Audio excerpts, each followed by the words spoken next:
Olá, meu nome é Dinara Viterbo Araújo, sou estudante de Medicina do terceiro período pela Universidade Federal de Pernambuco, campus Agreste, e esse é um trabalho, uma revisão integrativa de literatura feita por mim e pelos seguintes colegas: José Gabriel Silva, Débora Lorena Nóbrega Gomes e Fernanda Beatriz Silva Costa, sob a orientação da professora e farmacêutica Yasmine Basílio dos Santos Alves. O tema da nossa revisão de literatura é icterícia neonatal, um fator de risco para o desenvolvimento do transtorno do espectro autista. Para falar disso, a gente vai começar falando sobre a icterícia neonatal como um todo. Ela é caracterizada pela coloração amarelada de peles e mucosas do recém-nascido e ela pode ser até certo ponto fisiológica. Essa bilirrubina que causa a icterícia, ela é originada dessa degradação do grupo M da hemoglobina nas hemácias. E por que isso acontece? No útero, nós temos um ambiente com baixa disponibilidade de oxigênio. E por causa disso, o recém-nascido, o bebê ainda dentro do útero, ele precisa produzir mais hemácias para suprir essa demanda de oxigênio que o seu corpo precisa. Ao nascer e estar em um ambiente com alta concentração de oxigênio, ele não precisa mais dessas hemácias em excesso. E por causa disso acontece uma hemólise que leva a uma disponibilidade maior de bilirrubina no sangue. Como esse bebê ele ainda não tem um fígado maduro que faça a conversão dessa bilirrubina indireta, no caso, em bilirrubina conjugada, que vai ser excretada na urina e nas fezes, essa bilirrubina começa a se acumular no corpo do recém-nascido, fazendo esse quadro de amarelidão, de mucosas e pele que ele apresenta geralmente após 24 horas de nascido. Então, o tempo para que ocorra essa icterícia de forma fisiológica é após 24 horas de nascido, tendo pico entre o segundo e o terceiro dia de nascido e durando em média 5 dias. Antes dessas 24 horas e depois desses 5 dias em média, essa icterícia ela passa a ser patológica e aí ela tem diversas causas. Uma delas é a anemia hemolítica. E ela tem diversos fatores, essas anemias hemolíticas. Elas podem ser por incompatibilidade materno-fetal, por exemplo, do tipo do fator RH ou por causa do sistema ABO, que é incompatível entre mãe e bebê. Além disso, outros tipos de anemia hemolítica também estão associados a um quadro de icterícia, como, por exemplo, a esferocitose e a deficiência de G6PD. Existe também a icterícia relacionada ao aleitamento materno. Nesses casos, o bebê, por uma série de fatores, não consegue se alimentar de maneira correta. Isso causa uma perda acentuada de peso, de mais de 10% do peso em que ele nasceu, qual ele nasceu. E isso causa uma lentidão do trato gastrointestinal, que leva a um aumento da absorção de bilirrubina na circulação enterohepática, causando também um quadro de icterícia. Além disso, o próprio leite materno pode ter substâncias que interferem nesse metabolismo da bilirrubina. E por fim, também temos atresias das vias biliares, que são a interrupção desse fluxo biliar, que também podem causar um acúmulo de bilirrubina. Nesse caso, temos um acúmulo de bilirrubina direta e não indireta, ou seja, ela já passou por um processo de conjugação no fígado, se tornando hidrossolúvel.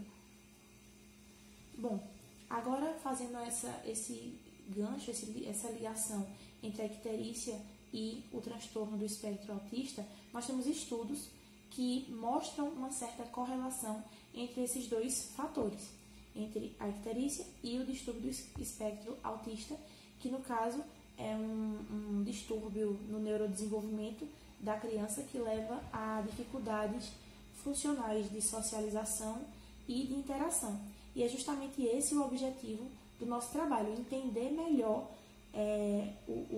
os achados desses estudos e a relação entre a icterícia e o transtorno do espectro autista.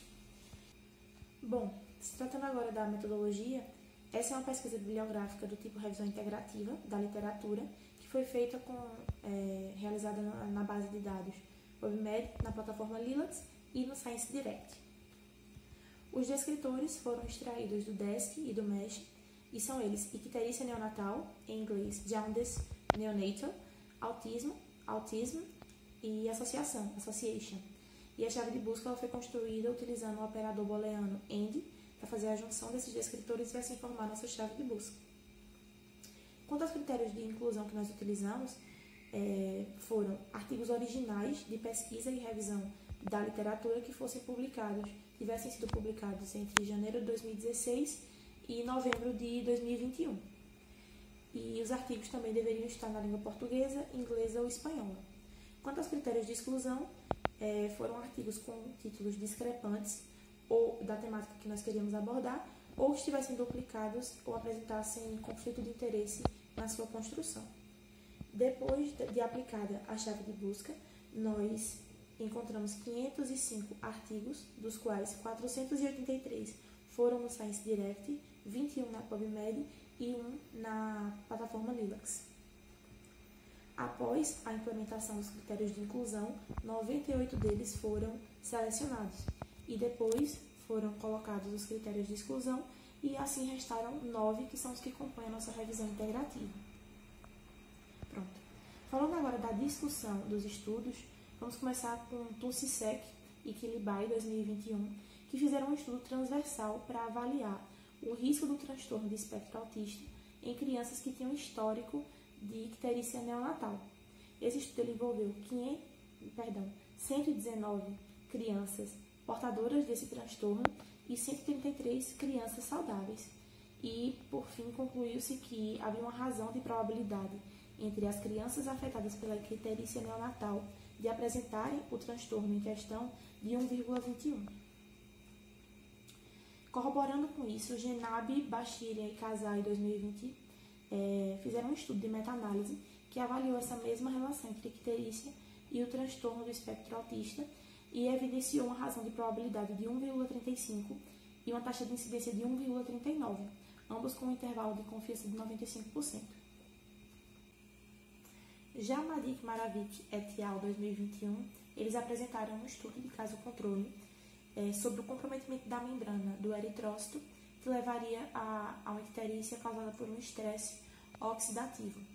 E como esse aumento de bilirrubina indireta, ela tem um fator neurotóxico, já que por ser lipossolúvel, ela consegue ultrapassar essa barreira hematoencefálica e afetar o sistema nervoso, isso levaria a um aumento do risco de desenvolvimento do transtorno do espectro autista. Maia et al. 2019 concorda em seu estudo com essa perspectiva de Madik Maravik et al., demonstrando que a icterícia neonatal ela é sim considerada um fator importante nos estudos da etiologia do transtorno do espectro autista, e principalmente em bebês prematuros, mas também em atermos, devido a essa potencialidade neurotóxica que a bilirrubina indireta ela apresenta e podendo causar lesões cerebrais. Já Cordeiro et al. 2021, ele mostrou uma associação entre a icterícia neonatal e o transtorno do espectro autista em bebês pré-termos, nascidos entre 35 semanas e pouco menos de 37 semanas. Essa associação ela não foi confirmada para bebês nascidos com idade gestacional de 38 ou mais semanas. E por isso sugeriu que a icterícia neonatal ela estaria relacionada com o neurodesenvolvimento como um todo, de maneira geral. Em contrapartida, Orinoki et al. 2021, ele analisou o polimorfismo do gene UGT1A1, que foi extraído de cordões umbilicais de 79 crianças que apresentaram posteriormente o transtorno do espectro autista. E, segundo seus estudos, não houve discordâncias genéticas nos achados dos indivíduos que tinham o transtorno e o grupo controle, concluindo então que não há uma associação relevante entre o transtorno do espectro autista e a icterícia neonatal. Já Kujabi et al. Também concorda com a perspectiva do autor anterior, e ele fez uma revisão sistemática de literatura e uma meta-análise de estudo que avaliou o risco de viés das publicações que fazem uma relação entre a icterícia e o transtorno do espectro autista. E ele revelou que 6 estudos que apresentavam baixo viés não trouxeram relação significativa entre essa icterícia e o transtorno em questão. Já os outros 26 casos, artigos analisados, apresentaram sim risco elevado de viés, seja pela publicação, seleção ou confusão na análise dos dados.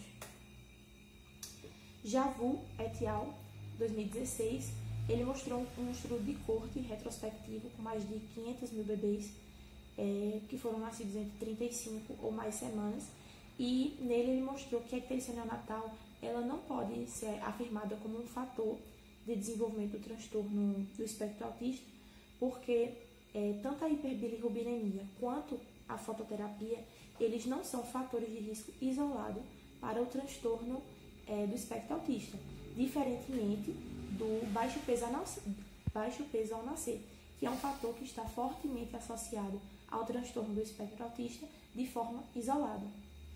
Por fim, dessa forma, nós concluímos que não há uma concordância, na verdade, entre esses autores, e por isso é necessário que haja um melhor estudo, mais estudos sejam feitos referentes a essa temática, para que nós tenhamos mais informações acerca do assunto tratado. Eu agradeço a atenção de todos e até mais.